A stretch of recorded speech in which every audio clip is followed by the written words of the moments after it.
What's going on, guys? Coach Kiki and Coach Beckett back for another episode of Champaigne Gainz. Today we are talking about before you start prep. Lots of things that you should consider. Yes.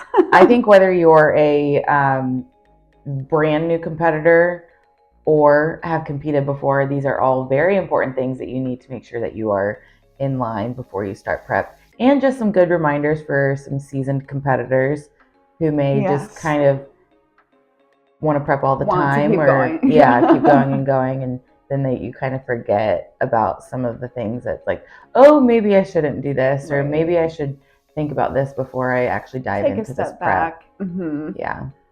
All right. Number one. Yeah, I think the biggest thing that it's not like a actionable item, but like before you start prep, like you have to know your purpose for competing, and know your why. And that's being a first-time competitor or a seasoned competitor, an amateur, a pro.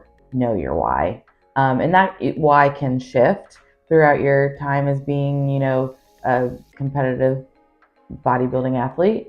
But that's really what's going to carry you through the suck of the prep. Yes. One thing I can tell you your why is not, this thing is on, but it's not so that you can post your pictures on Instagram. No. I know Lexi just put up something on her YouTube, and somebody asked her if she thought bodybuilding would be as popular if there wasn't social media. And I was like, absolutely not, because everyone just wants to post photos and a sparkly bikini on stage. Them, looking lean and getting the clout. And oh, good job! I can't believe you did this.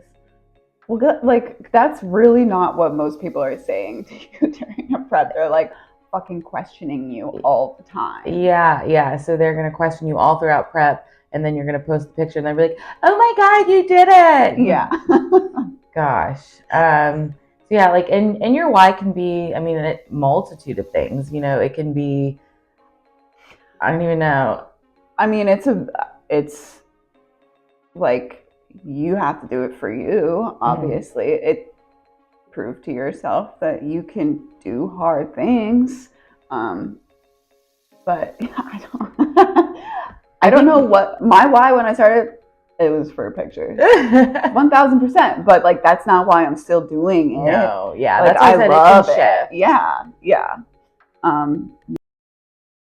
It's just like my goal for the past, ever since my first competition. I'm like, I want my pro card. Yeah, and you don't have to like tell everybody your why, especially if it's like super meaningful for you. You can just write it down somewhere. I would suggest writing it down and not trying to just like remember it. It's very good to like have it on your phone. So when you're doing your cardio and you're just scrolling and trying to find something to distract yourself, you can look at that. And that goes back to our last episode of being present, like taking notes and journaling. And, I think having that written down will really carry you through like the rest of your prep. 1000%. So please know your why, and think about it, talk with others if you're like questioning it, I guess. And really kind of establish like why you're doing this. Yes.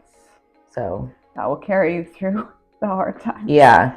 And I think the couple of things that like I wrote down before, like, because this was Beckins' topic that she wanted to talk about. You wrote down a lot. my big thing was, are there more like tactical things, I guess, but like research and find a coach. Please don't coach yourself. You can't. No. Some people can, but like, I wouldn't suggest it, especially if especially if it's your first time. Yeah, you need more eyes on you. Yeah. And it's like, there is a lot that goes into it. Yeah. So first of all, make sure you communicate with your coach. Don't take them for granted. And like, make sure that you vibe with your coach. Yeah. So find a good coach that you trust their methods, and can feel comfortable with talking to. Like there's some coaches that are like like crack the whip like all the time and are just like drill sergeants. And like one of my newer clients, she was like, "Oh my God, thank you so much for like complimenting my physique. Like my past coach never told me a compliment." I was like, "What?" I mean, I'm definitely a complimentary coach, but I mean, I can crack the whip when I need to. Right. But I don't think you should just never not compliment your client. Yeah, you don't need to be an asshole to people. Like, yeah. So find your coach, find one that you vibe with, find one that you can tell things, because like that's my biggest thing is communication. Tell things, and you can ask them questions as well, and they're not like brushing you off. Like, I'm not going to answer that. Like, you don't need to know. Like, they should know their shit. Yeah. So find a good coach, find one that you like. And then also I would suggest working with that coach for, you know, a couple months, if not more, before going into a prep. So, you know, we can start to understand your body, how it works, how it operates, how it adjusts from different protocol adjustments. Responds to different meals. Yeah, how it responds, and just to like build that communication. Like when I'm on consult calls, I give the example of you know, the first couple weeks of us working together is like we're like dating. so it's like we're trying to like feel each other out. Yes.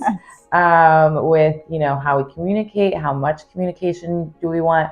I always try to pair my coaching with where that person is at. So I have some people that, like for Brie, for example, we are besties. I'm hyping her up. I mean, I'm also telling her what to do, and she's being a very good athlete, but I also like pair with her, like I vibe with her vibe.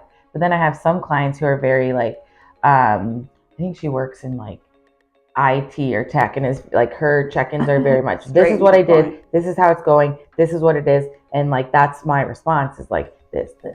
So it's like we're figuring each other out, and like and then so it's not like we're just, hey, I'm starting a prep and I want to do the show in 16 weeks, and it's like, whoa, what things to consider here. Yeah, like I don't even know like if you're what your body is responding to right now. Yeah, like we worked together for 4 months before my first prep started. That was like game changing. Like we knew exactly what to do with me when I started my first prep with her. It's highly suggested. And then I guarantee you should be like focusing on building muscle before your first prep as well. So that's a good. I think we've both made place that. To we start. Both made that mistake. Oh yeah, we were so tiny. Have a good foundation. Yeah. Like any foundation, you know, I didn't have anything. Nope. But whatever.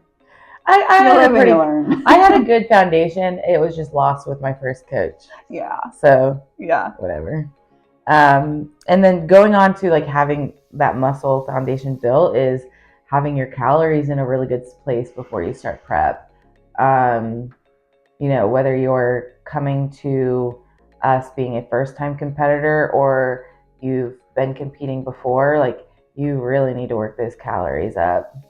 Yeah, you should not. If you've been dieting your whole life and then you go to a coach and you're like, I want to prep, you're probably eating like 1,000 calories a day, like you're going to die. Yeah, I just had start a prep from there. I just had I have had a couple of recent consult calls, and they're all like, I just want to make sure I'm building my calories up to where they need to be before I start prep, because I know I don't want to like go into like poverty macros, which I mean still may be the case sometimes, but I mean it's better to have your calories built up beforehand, so you're not already starting at poverty macros. Right. Mindset. Have a good mindset before you start prep. Listen to our other podcast, what's it called? Being present in the season that you're in. Yeah. Listen to that. Yeah, make sure your mind is ready to start a prep. You know, if you're already worried about so many things, and you're getting anxious of X, Y, or Z, like that's not good. And then if you're also on the other end of the spectrum saying F it to everything, and then you just want to go black and white into contest prep, I don't think that's a smart idea either. Yeah, you got, and like being mentally strong as well is something to have in mind. Like it's going to be hard, so make sure that like this kind of goes back to knowing why. Like where is your mindset at? Yeah. Finances. Yeah. This is not a cheap hobby. And it is a hobby. Like you're not making money from doing it. No, I'm sorry. no. It's a very expensive hobby. So like making sure you have your finances in place is very important. You know, not only just the monthly coaching for your pre-prep phase, contest prep, and making sure you have like money lined up for your reverse diet is number one crucial, I think, out of like most of these things, is making sure finances are intact, because you know, not only with the monthly coaching, you're going to be shelling out fees for, you know, registration, your NPC card, your heels, suit, glam, travel for your show, supplements. I mean, you have to buy food anyways, but like protein is kind of expensive. It is, yeah. So not only making sure that that's lined up, but also like if you're married, preparing your spouse for that as well. Make sure that they're aware of that. Don't let it be a surprise. Yeah. That's important. I'm just gonna like start a prep and not tell anybody. See how it goes. I'm not a very good secret keeper for the most part. Understanding what you're getting into. This is not all sunshine and rainbows. There are going to be rainy days. Yeah, like, and they're not always going to be rainy, or they shouldn't always be rainy, but you're gonna feel like shit some days. Yeah, some days you're gonna feel like absolute dog shit. Sometimes you're gonna have to take a nap in the middle of the day, or after a couple of hours of getting up, or after your cardio. Like, it's not like you're gonna be hungry. Like, I'm sorry, sweetheart. Like, it's gonna happen. There's no tips and tricks to like get away you can't scare away the hunger. Even though it's spooky season. Yeah, you can't scare it away. It's gonna be there. Like, people try to make all these hacks. I'm like, yeah, that doesn't work. That really doesn't work. Unless you're literally like doing something to spike your adrenaline. Yeah. Which wouldn't suggest. Like, yeah. I don't know what you would do for that, but go put yourself in dangerous situations. Yeah, where you don't feel hungry like ever. No. Sacrifices are going to need to be made with food, drinks, events, time, travel. Time is probably the biggest one. Yeah. I know. I was thinking yesterday when I was sleep. I was foam rolling, and I was like, "Oh man, this is so nice." And I was like, it would rare occasion that I would do this like in prep, because like I'm like, well, I would have to do like an hour of cardio. Yeah. Yep. Time. Yeah, lots of sacrifices. So like, set yourself up to like know what those are going to be made, and like your environment, like the people around you. Like, you don't have to like tell everybody you know that you're starting prep, but like the people who are close to you and see you often, who live in your household, like they're gonna have to make sacrifices too. So just kind of like talk with them, and make sure you have like strategies in place. This is the biggest thing. You have to prepare them, and you have to let them know like they're gonna have to give you some grace in these situations, and like your life is gonna be different. Your relationship, like, first of all, being in prep does not give you a right to be an asshole to your significant other. I would 1000% say this, that like, if I wasn't into, like if I had wanted to give up competing, or if I had given up competing, I might still be married. Like, this was something, maybe not, I don't know, things would maybe be different. But this is a big goal of mine, and I wasn't willing to give it up. And my ex-husband had other goals and we just didn't align. And like, you're going to be getting attention. You're going to be like up leveling, and you need to make sure that your spouse or significant other is on the same page with you. Because there's going to be fights that come up just because it happens. Yeah. And as much as people love their significant others, like, you have to take care of yourself too. You don't want to be an asshole, but like, I don't know. It's like you don't want to be an asshole, but you also do need to like stand up for yourself. And they're going to have to realize that you can't do the things that you used to be able to do together, like all of the time. That's another like sacrifice you're going to have to make, and they're going to have to make. So you really need to like have a conversation about whether or not like this is going to work. And also, you know, fuck them if they don't want you to reach your goals. Yeah. Fuck literally. As my biggest piece of relationship advice to anyone, dump him, divorce him. Yep. Or maybe just a little cynical around here. What'd you say? Or maybe just a little cynical around here, but it's fine. We're all about women empowerment, so like, fuck men. Okay. Literally. That has nothing to do with this episode. We'll do another episode, maybe an episode that's not at 8 a.m. where we'll have a champagne. And then you haven't been drinking? No. Back in. I know it's your improvement season, but never. But yeah, this is a big thing. Before you start prep, you should already be weighing and tracking your food to some extent. So you have an understanding of where your macros are, how to do the things. You know, again, that goes back to like having a coach beforehand. Like, if you've never followed a plan before, you know, and then you want to start a contest prep that's only going to be 12 weeks, like, honey, you're like shooting yourself in the foot. So work with that coach for a couple months, learn how to track, learn how to make food taste good without extra calories, and figure that shit out before you start prep. So when prep starts, you're like ready to go. You're on. You know what a macro is.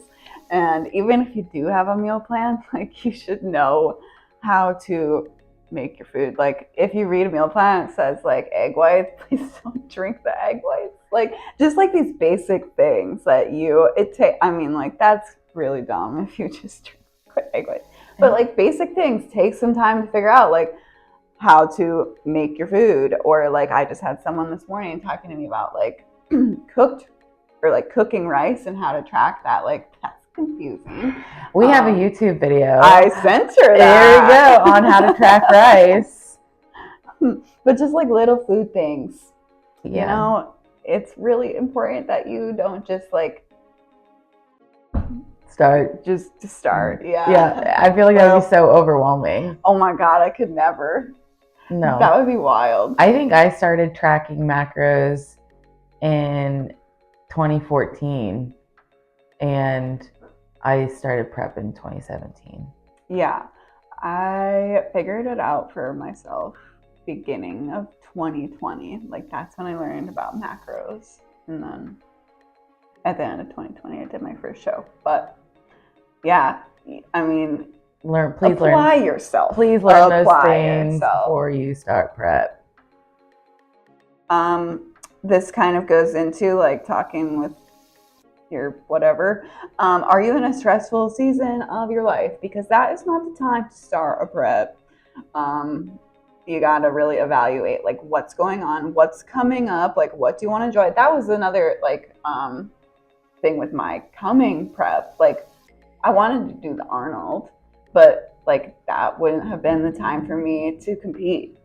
It didn't make just sense because of everything that was going to go into it and like everything coming up for me. So yeah, and like pushed it. Yeah, so like if you love the holidays, don't prep for a February show because you're going to be in prep. Yep. And if you love if you have enough friends to have like Christmas parties and stuff, you know, like, you can't say like, if you're in prep, like, yeah, like Olivia, for example, is going to be able to have like Christmas and Thanksgiving like off, but like we can't do it every day or every week or 2 times a week, you know. Right. And you get like 2 events. So, and think about that too, because like Tanya as well, she did the end of September show, which caused her to be in prep in the summer, and she was like, never again will I prep in the summer. Yeah, it was fun being off prep this past yeah summer, so sure. You just kind of have to think about like what works best for you and your schedule. Like I have one of my clients is a volleyball coach, so we decide like obviously she's not about to be in any sort of dieting phase when she's trying to coach high school volleyball players. Like no no one would enjoy that. no and then speaking to that, like if you were in prep on the holidays, you would have so many people asking you like, what are you doing? So be prepared to stand up for yourself when you are in prep, you know, like people are going to question you. Even like your family and friends, they're maybe not going to understand, or even like random people on the internet, or like if you do go dine out at a restaurant, you can't be afraid to like ask for things specifically how you want them. Yeah, like they're like you have to be selfish in prep and like stand up for yourself. Like I'm having the plain grilled chicken, no butter, no oil, the steamed veggies on the side. And if you're with your friends or your family or your coworkers, it doesn't fucking matter what you are like. It should have zero effect on them what you are eating. So that should not bother you, because and if it bothers them, big fucking deal. Yeah. And if it comes out wrong, send it back. Yeah. Like you just have to be forceful. And I think like some of the women that I work with are like a little on the shyer end. I'm like, no, you are going to say, this is what I want. Yeah. You know, whether that's to the restaurant or like, obviously don't be mean to your mom, but like be stern with her and be like, no, mom, I'm not having this. Like, because if you cave once, like, first of all, ruins progress. Second, like you're gonna cave, they're just gonna keep doing it. Like, set the standard. Yeah. I feel like I was gonna say something else about that, but I don't know. That's a really good one. I didn't even read that before we got in here, but now like it's like fired up. Yeah, you can't let people push you around. Yeah, so lots of things to think about before you start prep. Yeah. So like really quickly, I'm gonna like run through these as a recap. So if you made it this far, this is the summary. Know your why. Research and find a coach. Work with your coach for a couple of months. Get your calories up. Get your mindset fucking right. Have your finances in line for coaching and all the other fees that come with competing. Understand what you're getting yourself into, and it's not all sunshine and rainbows. Sacrifices are going to need to be made. You should already be weighing and tracking your food. Be prepared for the hard days. Make sure your relationships are in line. Make sure you're not in a stressful season of your life. And be prepared to stand up for your fucking self. Mic drop. Boom. Well, so yeah, all of these things before you start prep, think about them. If you have any questions, obviously, about competing or, you know, what you should think about for when you should start prep, or what all things you would want to know in depth or in more detail, please reach out to us. Yes. You can reach out to me on Instagram at KikersLaugh_IFBB And you can reach out to me at Beckin_Bikini. Yeah, please let us know what you'd like to hear from us. Yeah. And we'll bring another Champaigne Gainz soon.